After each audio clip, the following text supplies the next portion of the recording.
votaré en contra de los proyectos. No comparto los razonamientos ni su sentido. Considero que todos los juicios se deben acumular y confirmarse la elección de ministras y ministros de la Suprema Corte de Justicia de la Nación, ya que a mi juicio se busca justificar la nulidad de una elección nacional asumiendo una posición sesgada de lo ocurrido, sustituyéndose en las cargas probatorias de las partes y asumiendo premisas inexactas o no acreditadas. En estos asuntos me voy a referir de manera conjunta a las propuestas presentadas por ambas magistraturas, en lo que comparten argumentos similares, aunque para mi intervención me referiré principalmente al GIN 194. Para una mejor comprensión de la audiencia, advierto que a lo largo de mi intervención voy a hacer alrededor de 100 cuestionamientos puntuales respecto de los proyectos, particularmente del antes identificado de manera individual, pues considero que estas preguntas no se contestan de manera eficaz en las propuestas. ¿Cuáles son los principales cuestionamientos del proyecto? Uno, sobre la existencia de una estrategia ilícita, coordinada, sistemática y generalizada. ¿Qué propone el proyecto? Concluye que el resultado de la elección solo se explica por la existencia de una estrategia ilícita, coordinada, sistemática y generalizada para influir en el voto de la ciudadanía a través de la distribución masiva de acordeones o guías de votación. Propone acreditar dicha estrategia a través de 3.188 acordeones que obra en el expediente, con 51 combinaciones diferentes y 374 pruebas técnicas consistentes en 231 notas periodísticas, 4 videos de TikTok y 44 fotos, así como aplicar un estándar probatorio laxo e inconsistente con los criterios de este tribunal en la medida en que se asume como única probabilidad la existencia de una estrategia ilícita y generalizada para influir en el voto ciudadano. ¿Qué preguntas me surgen a partir de lo anterior? El proyecto sostiene que el uso de los acordeones estaba prohibido en la elección. Entonces, deja de tomar en cuenta que su uso fue validado por el INE y el tribunal. Basta recordar que en el Rep 179 de 2025, este tribunal validó su uso al señalar que el INE no impidió a la ciudadanía la utilización de materiales de apoyo para la votación durante la jornada electoral, ni su portación para emitir su sufragio. ¿De verdad un papel en el bolsillo para ayudar al votar del que se desconoce si se distribuyó y si efectivamente se usó, ni mucho menos de manera generalizada, se convirtió en una ilicitud que amenaza la democracia y la validez de una elección? El proyecto nos llena de dudas. En la elección se instalaron casi 84,000 casillas y participaron 13 millones de personas. ¿De verdad vamos a anular ese ejercicio democrático cuando el INE solo acreditó el uso efectivo de acordeones en 13 casillas de las 818 que no computó por diversas irregularidades? ¿Podemos hablar de una estrategia generalizada y sistemática cuando el INE solo en 13 casillas comprobó el uso de los acordeones? El proyecto no da respuesta. En el expediente solo hay 3.188 acordeones con 51 variantes. Ni siquiera hay un solo modelo de acordeón. ¿En dónde está la sistematicidad? El proyecto no lo resuelve. ¿Qué sentido tiene la diversificación de acordeones si se pretendía un solo y único resultado como sostiene el proyecto? La propuesta nos deja con dudas. Además, ¿cómo sabemos que los acordeones que están en el expediente fueron los que efectivamente llegaron a la ciudadanía y que los usaron el día de la elección? El proyecto no lo demuestra. El proyecto asume que todo acordeón encontrado fue usado, leído y obedecido ciegamente, pero ¿existe alguna evidencia concreta más allá de la conjetura de que realmente fue así? Si solo son 3.188 hojitas de papel dobladas llamadas acordeones los que están en el expediente, la consulta no responde. Además, ¿en verdad tiene sustento anular una elección con base fundamentalmente en documentales privadas, no cotejadas, certificadas ni verificadas? En el proyecto se constata la existencia de 4 páginas electrónicas que generaban acordeones. ¿Cuántas visitas tuvieron? ¿Cuántas personas los descargaron? ¿En qué entidades? ¿Para qué cargos? Nada de eso se acredita. Tales páginas tampoco permiten identificar autores ni circunstancias de modo, tiempo y lugar. Entonces, ¿cómo podrían haber incidido indebidamente en la ciudadanía? El proyecto no lo despeja. Una de las páginas para crear acordeones permitía al lector identificar su sección o mostrar imágenes de algún acordeón. ¿En qué faltas incurre con ello? ¿Cuántas personas tuvieron acceso? ¿Eso puede asumirse como una inducción al voto? ¿Cuántos votos? ¿De qué manera? Muchas dudas sin respuesta. Alguna página se dice que solicitaba un número de teléfono para enviar un acordeón por mensaje que, por cierto, pudo haberse mandado o no. No lo sabemos. ¿Prueba esto coacción al electorado? En cuanto a los 3.188 acordeones del expediente, el proyecto les otorga valor probatorio pleno, pero ¿en dónde se advierte las circunstancias de su elaboración y difusión o la certificación del contenido? ¿Acaso olvida que se trata de documentales privadas? ¿Cuándo se distribuyeron? ¿Todo el electorado contaba con un solo tipo de acordeón el día de la jornada? También yo cuestionaría, ¿de dónde se obtuvieron estos ejemplares? ¿Hay certeza de que no se confeccionaron? ¿Cómo sabemos que los actores no los mandaron a hacer o les fueron entregados? ¿Cómo se allegaron de ellos? ¿Los recogieron de la calle, de una vecina, de un funcionario, de un amigo? ¿De dónde salieron? El proyecto no lo describe. El proyecto reconoce que de los 3.188 acordeones, 173 se aportaron de manera anónima.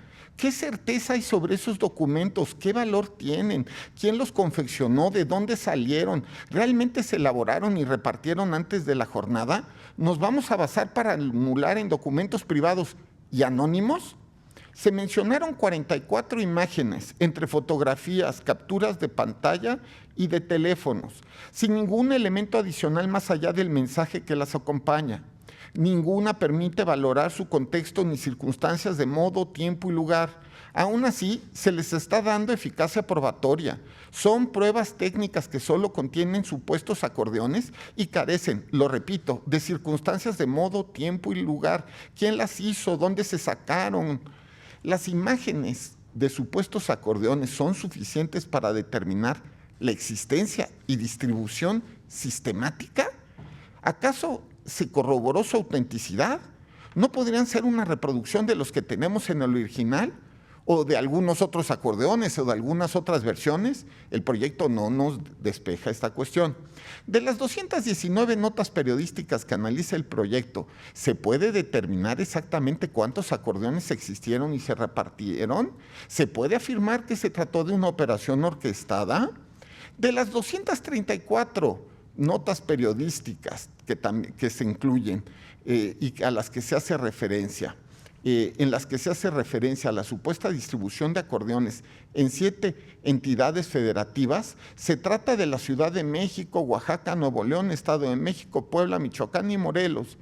¿Esto acredita la distribución nacional? Las notas periodísticas, según la jurisprudencia electoral, solo generan indicios leves. ¿De dónde se saca que con estas puede anularse una elección de estas dimensiones e importancia?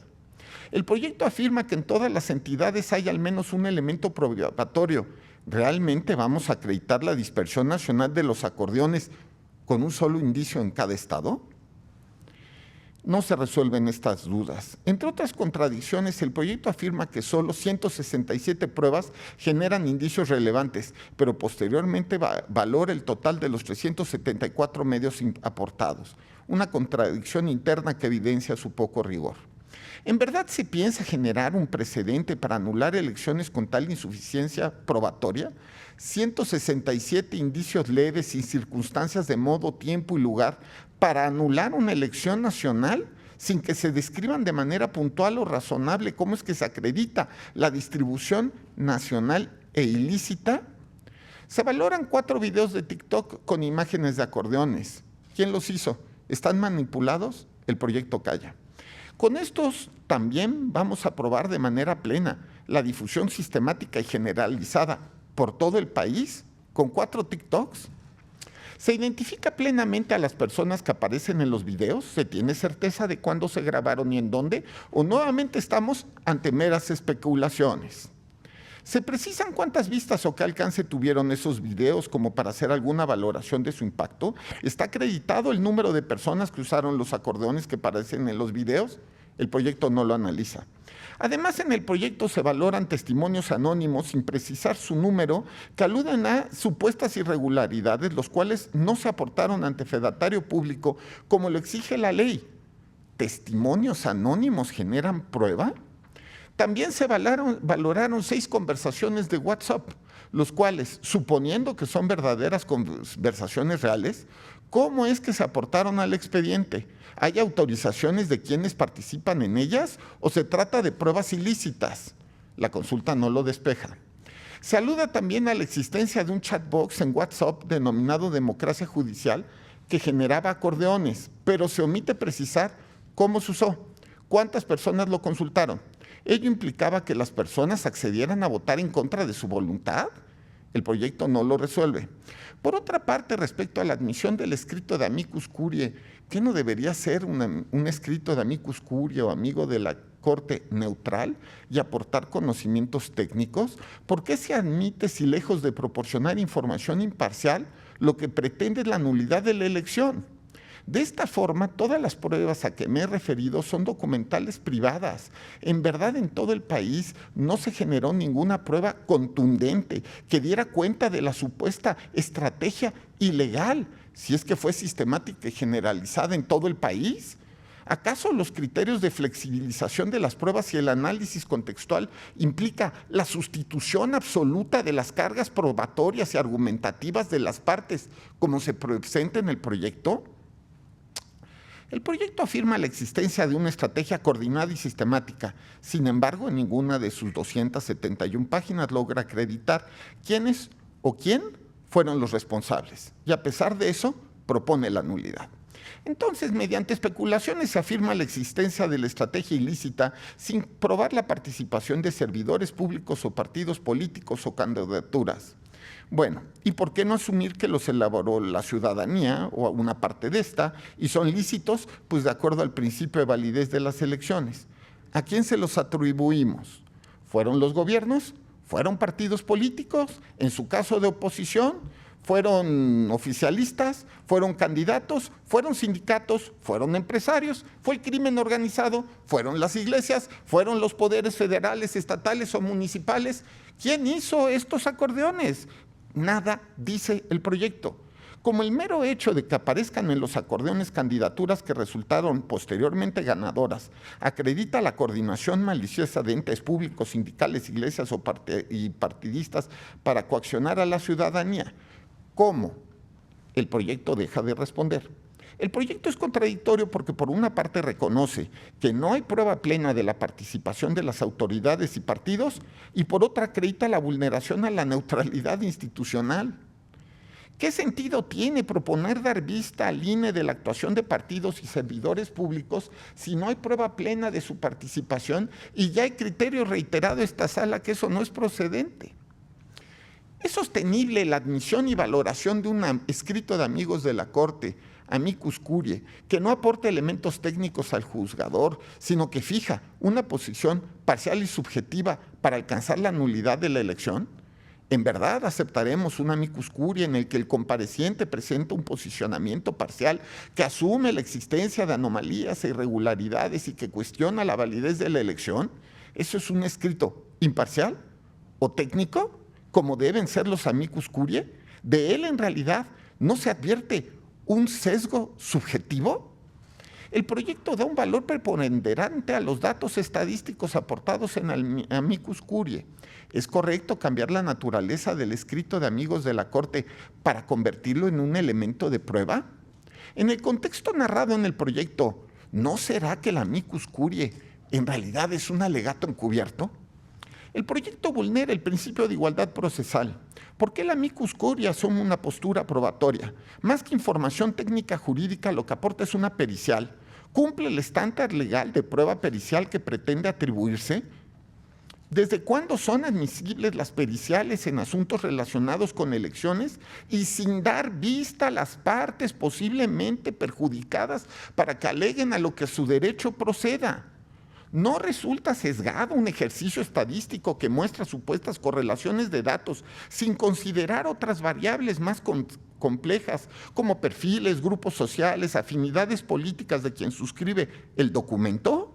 Se consideró una metodología con acordeones obtenidos antes de la jornada en todo el país. El proyecto afirma que los acordeones se repartieron durante la campaña, la veda y el día de la jornada. Sin embargo, solamente hubo acordeones del gobierno. ¿De qué gobierno? ¿Del federal? ¿De los estatales? ¿En verdad la ciudadanía no podía generar sus propios acordeones? En el proyecto no se explica y menos aún se prueba quién los hizo, cuándo se elaboraron, cuántos se confeccionaron, cuántos se distribuyeron, dónde se distribuyeron, cómo se repartieron o cuántas personas las recibieron. No sabemos. Si los acordeones influyeron en el resultado, ¿por qué hay candidaturas que aparecieron en ellos y no ganaron? No toda valoración de pruebas debería considerar las diferentes variables y no solo aquellas que benefician su hipótesis principal. ¿Es esto un proyecto justo e imparcial? ¿Hay acta circunstanciada o certificación que pruebe la producción masiva o el reparto nacional de acordeones? Porque yo lo que veo son impresiones privadas, no sé quién las hizo, para qué las hizo o cuándo se usaron, si es que se usaron, y las que obran en el expediente pudieron fabricarse después de la jornada para presentarlos con las demandas, las cuales se presentaron el 19 de junio. La consulta no despeja esas dudas. Además, ¿qué eficacia probatoria tienen los 3.188 acordeones que obran en el expediente si muchos se aportaron de manera anónima y tras pasar la jornada, por lo que pudieron crearse el 2 de junio o más allá? ¿Eso da certeza para anular? Sí, tampoco sabemos si se usaron en realidad esos acordeones en la jornada. ¿Por qué se da valor a procedimientos o medios de impugnación en instrucción? Es decir, sin resolver, o peor, aquellos ya resueltos en lo que se desestimaron las pruebas y los alegatos. Respecto de las 38 carpetas de FICEL que hoy súbitamente se metieron al proyecto, ¿estas carpetas de investigación son meras denuncias o sí contienen pruebas efectivas? ¿Cuántos elementos probatorios hay en cada una? ¿Se constató que las pruebas son diferentes a las que ya tenemos en el expediente? El propio proyecto afirma que las carpetas de investigación no aportan resultados concluyentes sobre los hechos denunciados. ¿En verdad vamos a considerar carpetas no tramitadas sin pruebas concluyentes como pruebas eficaces para acreditar supuestas irregularidades aducidas contra centenares de precedentes? Sobre la supuesta actualización de 2 causales de nulidad, ¿qué propone el proyecto? El proyecto tiene por acreditadas 2 causales de nulidad: el uso de financiamiento público o privado ilícito y la violación a principios constitucionales relativos a la autenticidad del sufragio, la certeza, legalidad, independencia, imparcialidad, equidad y objetividad. ¿Qué preguntas me surgen? ¿Cómo puede sostener el proyecto que se emplearon recursos públicos o privados de manera generalizada e ilícita sin evidencia alguna de quiénes fueron los responsables de las llamadas guías de votación o acordeones? ¿Cómo afirmar el uso indebido de financiamiento público y privado sin que sepamos quién los pagó? ¿Cuántos acordeones se pagaron? 1, 2, 3, 100,000, 1,000, 15 millones, 20. ¿Cuántas personas? ¿Quiénes? Repito, otra vez, el gobierno federal, los gobiernos locales, los partidos, los gobiernos de oposición, las iglesias o la ciudadanía. La consulta no lo responde.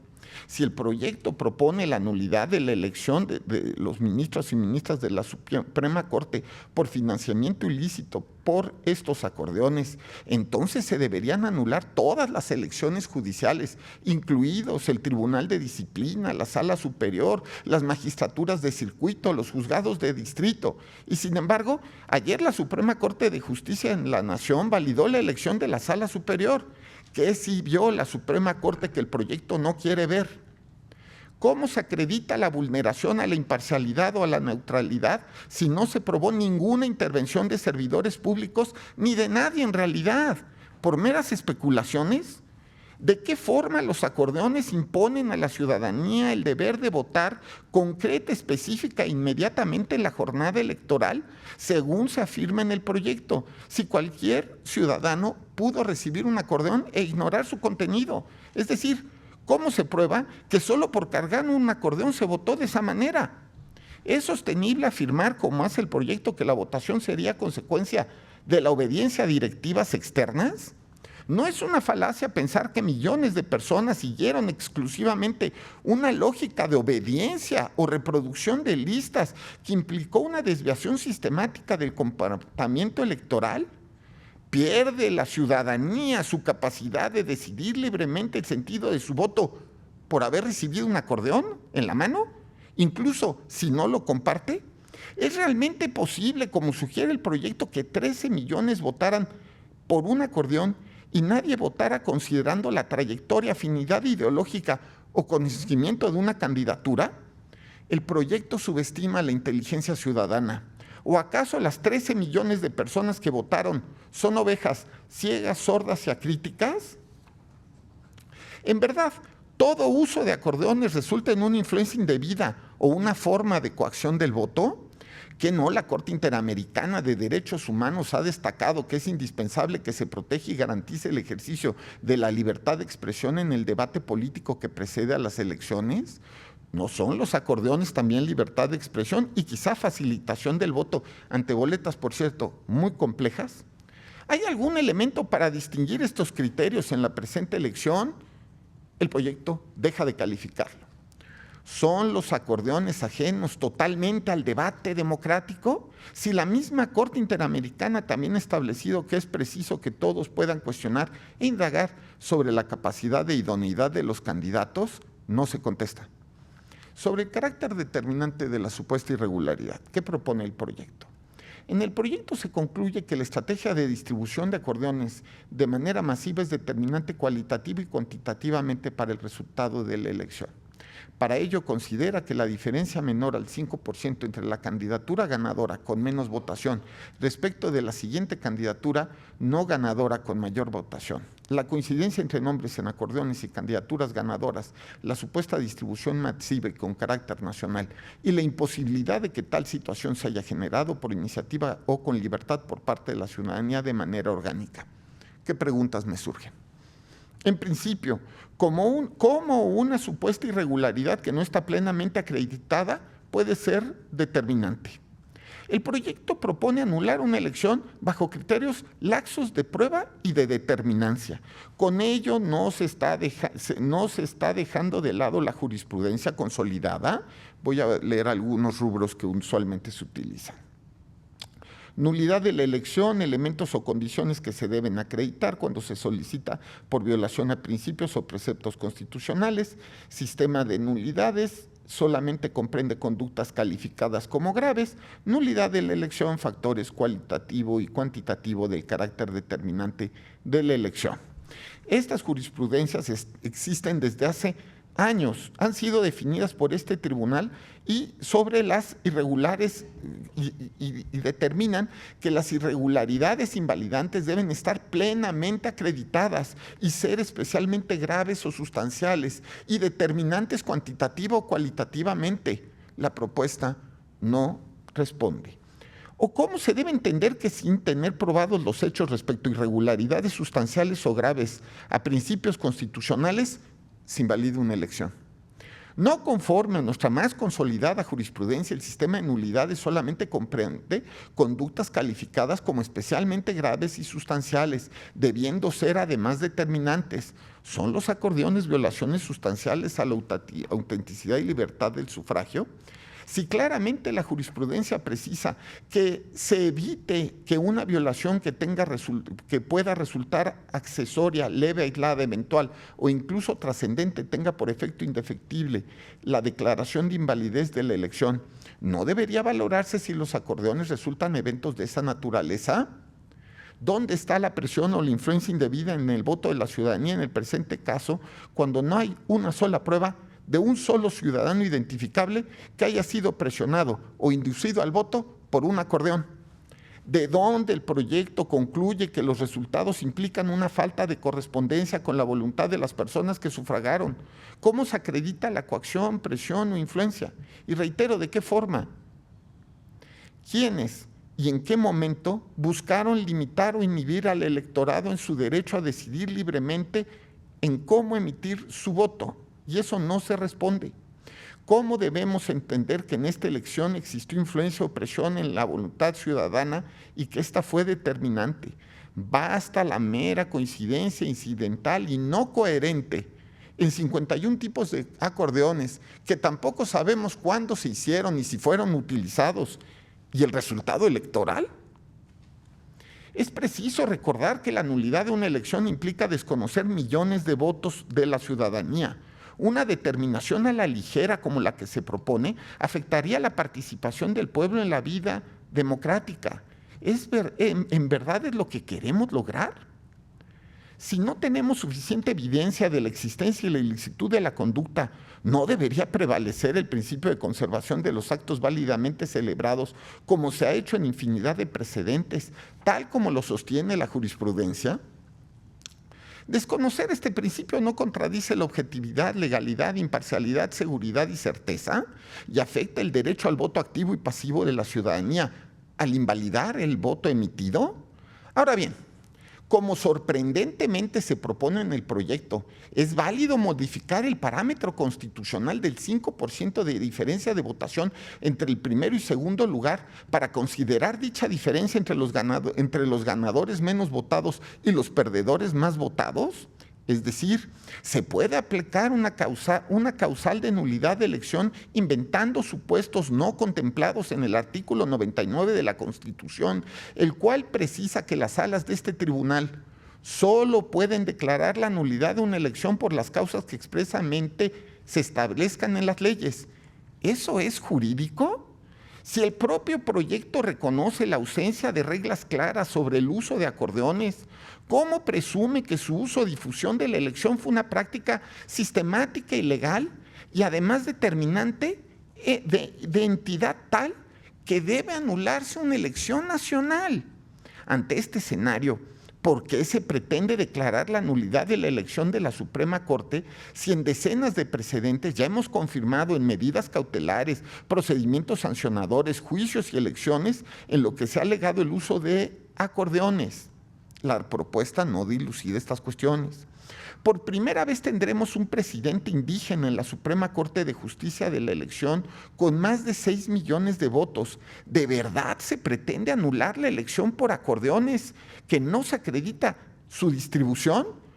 ¿Por qué no pensar que las comunidades indígenas del país advirtieron una posibilidad de verse representadas en el máximo órgano de justicia del país? Asimismo, 5 ministras harán de esta corte la primera con mayoría de mujeres. Debemos suponer que su conocida trayectoria no tuvo ninguna influencia en la ciudadanía. ¿Ninguna mujer votó por ella de manera libre?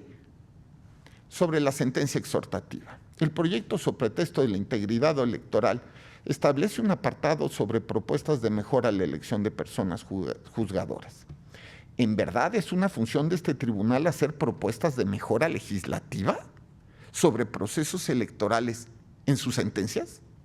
¿No es un despropósito que el proyecto destine más de una tercera parte a realizar sugerencias legislativas? ¿Y por qué no se encargan mejor del análisis de las pruebas, en vez la propuesta de hacer propuestas de reformas electorales? ¿Los juicios que analizamos realmente tienen por finalidad advertir o señalar supuestas omisiones legislativas? ¿O será que el proyecto pierde de vista su objetivo y se convierte en un posicionamiento ideológico? Que a alguien no le guste la regulación que existe respecto de las elecciones judiciales, ¿implica que se actualice una omisión legislativa? Suponiendo sin conceder que sea pertinente identificar supuestas omisiones legislativas, ¿por qué se alude a otras que no se refieren a la elección de ministros de la Suprema Corte de Justicia de la Nación? Es decir, se excede la litis. El proyecto nos deja con esa duda. ¿De verdad las supuestas deficiencias en la geografía electoral para la elección de magistraturas y jueces afectó principios de equidad, legalidad, transparencia y rendición de cuentas en la elección de ministros cuando ya fue esto aprobado por la Sala Superior del Tribunal? Es lógico que en el proyecto se cuestione el diseño de la geografía electoral, siendo que en el caso de ministros la elección fue nacional, es decir, la litis fue nacional. El que no haya votado personas en prisión o en el extranjero, el diseño de la boleta electoral, las reglas de paridad o la determinación de la geografía electoral ya fueron aspectos validados por esta sala superior. ¿Es adecuado analizar una supuesta falta de integridad electoral cuando ni siquiera se acreditan irregularidades en el proceso? Más bien eso se usa como pretexto para generar una carta de buenos deseos que puede estar bien o mal hecha. La propuesta de anular la elección para repetirla bajo nuevas reglas sugiere que si no nos gustan las normas simplemente las ignoramos. Es verdad, si a los jueces no nos gusta una reforma judicial, ¿debemos anular una elección de manera discrecional? ¿No protestamos cumplir y hacer cumplir la Constitución aunque no nos guste? ¿Hasta qué punto, bajo el concepto teórico vago e impreciso de integridad electoral, es viable justificar la nulidad de una elección? La propuesta afirma que existieron diversas irregularidades durante el proceso electoral, cuáles han sido investigadas, sancionadas y confirmadas por la autoridad competente, dónde exactamente se documenta la vulneración de principios durante la jornada electoral. No hay nada específico, puras especulaciones. El proyecto convierte la llamada Operación Acordeón en una trama paranoica, conspiratoria de coacción al electorado sin pruebas meritorias para ello. Más que evidenciarse una operación ilícita generalizada con efectos reales en el electorado, en el sentido de coaccionarlos o privarlos de su capacidad decisoria al momento de emitir su voto, el proyecto refleja una interpretación forzada y superficial de los hechos, desconociendo tanto la complejidad del voto como la necesidad de conservar los actos válidamente celebrados, mientras no se acrediten irregularidades graves, sustanciales y determinantes. Ante tal circunstancia, cabe preguntar si la Operación Acordeón, como evento generalizado por el cual todos los votantes que votaron fueron inducidos al voto, es más una idea de propaganda que una realidad. Esta elección judicial es un ejercicio inédito en la historia democrática de nuestro país, un parteaguas en la vida democrática, institucional y expresión soberana del pueblo mexicano.